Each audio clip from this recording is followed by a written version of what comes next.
Hello and welcome to the Daily Aus. I'm Emma. I'm Zara.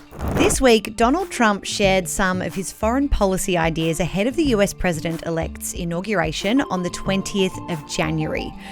From controlling Greenland, the Panama Canal and Canada, to renaming the Gulf of Mexico the Gulf of America, Trump's proposals have elicited some pretty strong reactions from world leaders. Today, we are unpacking a bunch of these foreign policy proposals, what's been said, what it means, and how the world has reacted. Because Canada and the United States, that would really be something. But why are we supporting a country, 200 billion plus a year? Our military is at their disposal. All of these other things, they should be a state. That's why I told Trudeau. And we are just 10 days out from Donald Trump being inaugurated. As you said, 20th of Jan, that is when he becomes the president of the United States. But he has hit the ground running. And this week we've heard a lot of foreign policy proposals that perhaps were a bit new and different. Yes. Talk me through what we've heard. Yeah, so President-elect Trump gave a press conference on Wednesday where, as you mentioned, he announced a wide range of foreign policy proposals. These are suggestions, ideas, comments that he made. It doesn't necessarily indicate that Congress and other lawmakers will follow through with it. Exactly. Yeah. But it does give us, I suppose, an insight into what he's thinking in terms of his role and America's international relationships going forward. We'll get into the specifics of these ideas later on, but very top line, the kind of big headlines are a possible takeover of Greenland and the Panama Canal, suggesting Canada become a US state, and Trump also proposed renaming the Gulf of Mexico. Now, this all came during the same week as his election victory was officially certified. Yeah. Kamala Harris, vice president, certifying that this week ahead of, as you mentioned, that inauguration in just 10 days. So when TDA uploaded this story to Instagram, I was very glad that it included a map because I'm going to admit I couldn't have geographically placed Greenland until this week. Not a place I had thought about at great length, clearly one that Donald Trump has thought about at great length.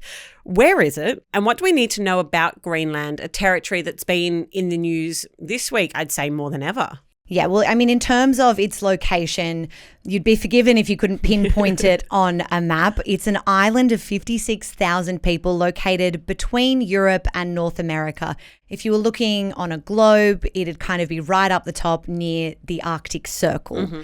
Its economy largely relies on fishing and tourism, and it is actually a territory of Denmark. I did not know that until this week, I will admit. Its head of state is the Danish king, but Greenland is actually mainly self-governing. So it creates its own laws for major issues, but does have this Danish head of state. Okay, so it's a Danish territory. It's not a US territory. But this week, Donald Trump is talking about why a place like Greenland might be of significance to the US. Yeah. And why is that? So the US has actually had a military base on Greenland since the 50s, the 1950s. Okay. So there is an existing relationship or US presence on the ground there. But really, it's this location of Greenland as an island between North America, Russia, and Europe. So there's that strategic importance. But it's also home to some of the world's largest untapped mineral and oil deposits. Now, if you've ever seen Greenland in photos or in docos or in movies, it is this kind of beautiful, untouched countryside, really picturesque, huge icebergs, think kind of historic fishing towns. But beneath that nature is this really incredibly rich source of dozens of rare earth elements. Now, those things could be mined and used in manufacturing for different types of tech, so phones, cars. And you can imagine those resources are incredibly valuable from an economic standpoint, hence the interest in part from the US. Okay, and so there has been this military presence, you said, before now. That's not a new thing. But this is a very mineral-rich territory.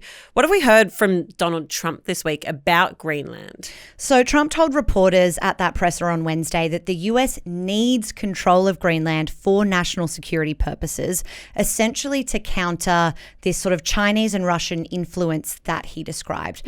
He made a similar suggestion during his previous term as president.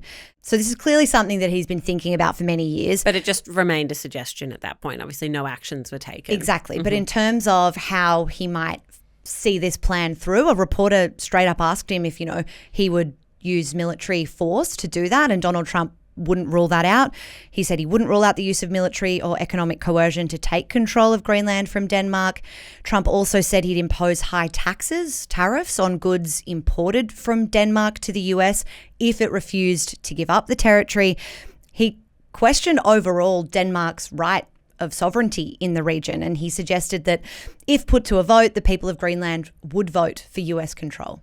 Of course, they can't know that because that vote has not been put to the people. But at present, as you said, its head of state is the Danish king. How have Danish officials responded to Trump's, I'd say, very strongly worded statements this week? Yeah, well, Danish officials have been equally as strongly worded in response, you could argue. The Prime Minister of Denmark appeared on television and said in no uncertain terms, quote, "Greenland is not for sale." We also had a post to Facebook from the leader of Greenland who said that the region belongs to the people of Greenland. Americans are entitled to their opinions, but we should not be caught up in the hysteria. All right, not mincing words there at all. And of course, as we've said, Donald Trump is not in power yet. These are misstatements, but he does have the presidency, and it'll be really interesting to see what happens with Greenland. But there were also similar headlines about the Panama Canal. What did we hear about that? Hello, Billy here from TDA. We have just looked at our YouTube analytics and 95% of you who are watching our videos aren't subscribing. If you want to help independent media like us grow, the best way you can do that is by pressing subscribe. Thank you so much, and back to the video. Yeah, so this is an artificial waterway that runs through Central America. Quick history, it was built in the early 20th century to shorten the journeys of trade ships from the Pacific to the Atlantic Ocean, and the canal was controlled by the US until 1999. Since then, it's fallen under Panama's jurisdiction. Mm-hmm. And what did Trump say about this canal? So he spoke about the canal and Greenland pretty interchangeably throughout much of the press conference, so echoing similar sentiments about the US needing to control the Panama Canal for security, for economic purposes. Here's a little bit more about what Trump said specifically about Panama. The Panama Canal is vital to our country. It's being operated by China. And we gave the Panama Canal to Panama. We didn't give it to China. And so Trump claimed the canal is under Chinese control, as you just heard. But those comments prompted Panama's foreign ministry to issue a statement quickly condemning that. They said the sovereignty of the Panama Canal is not negotiable and denied these kind of links to China that Trump suggested. I mean, in year 12, I remember learning about state sovereignty in legal studies, and I remember having a question, I think, about it in my HSC. Wow. And I know, really niche experience. But I think that this is a fascinating thing to be talking about, to be learning about, to be hearing about. Certainly. About sovereign, nations now potentially falling under new control if that's what happens here. And learning as well about the kind of significance of places on the map we might not have heard a lot about that might seem like small territories or regions or waterways, but that have this bigger kind of strategic importance. Yeah. And I mean, there are perhaps more obscure places that we've mentioned, but then we've also heard a lot about Canada, and anyone that follows Donald Trump on social media has seen repeated posts about Canada. Yeah. Can you take me through what we've learned recently about Donald Trump's views on Canada potentially becoming part of the United States? Yeah, so this is not the first time that Donald Trump has made these suggestions, but he essentially believes that Canada should become the 51st state in the US. He criticised existing US trade agreements with Canada for products like cars, dairy, lumber. He suggested that there's this artificially drawn line in North America between the United States and Canada, and basically, he wants it scrapped. Canada should be a state, is what he said. Look, it's been a big week to be a Canadian, an even bigger week to be Justin Trudeau, the Canadian Prime Minister, who, of course, announced his resignation this week. What has been the response from the Canadian government to this proposition by Donald Trump? Yeah, a very big week for the outgoing PM. And as you can imagine, Canada's government was not particularly happy about these Trump comments. Trudeau announced his resignation, and then pretty much within 24 hours, he was on social media saying, quote, "There isn't a snowball's chance in hell that Canada would become part of the United States." So no mincing of those words either. Canada's opposition leader also rejected Trump's remarks, saying Canada will never be the 51st state, period. We are a great and independent country. Period. Period. We have a full stop. Okay. So look, I want to turn quickly just before we finish up to the Gulf of Mexico, because this has also been mentioned in Trump's foreign policy outlook. Yep. Talk to me about it. So this is the final foreign policy piece that came out of this conference pretty much. And the Gulf of Mexico is a body of water south of the US that borders Mexico and Cuba, and Trump has proposed renaming it.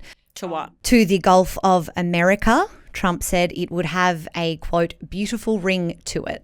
But look, it is worth saying, of course, the Biden administration is still in power for a week and a bit, and pretty much all of Trump's suggestions have been dismissed by the White House. Secretary of State Antony Blinken criticized Trump for alienating America's allies, as he described it, instead of working with them. And here's what Blinken said about Greenland specifically. The idea expressed about Greenland is obviously not a good one, but maybe more important, it's obviously one that's not going to happen. So we probably shouldn't waste a lot of time talking about it. This is one of those times where there's been a lot of headlines about kind of disparate ideas, and having you explain them all in one go has been very helpful. So thank you, Em. Thank you. It was a journey for me. It was a journey. And look, as we've said, we're only a week out from the Trump presidency commencing. So certainly lots to keep our eye on, and we will be sure to keep you updated. Thank you for joining us today on The Daily Aus. If you did learn something like me from today's episode, don't forget to hit subscribe so there's a TDA episode waiting for you every weekday morning. We'll be back again this afternoon with the daily headlines, but until then, have a wonderful day.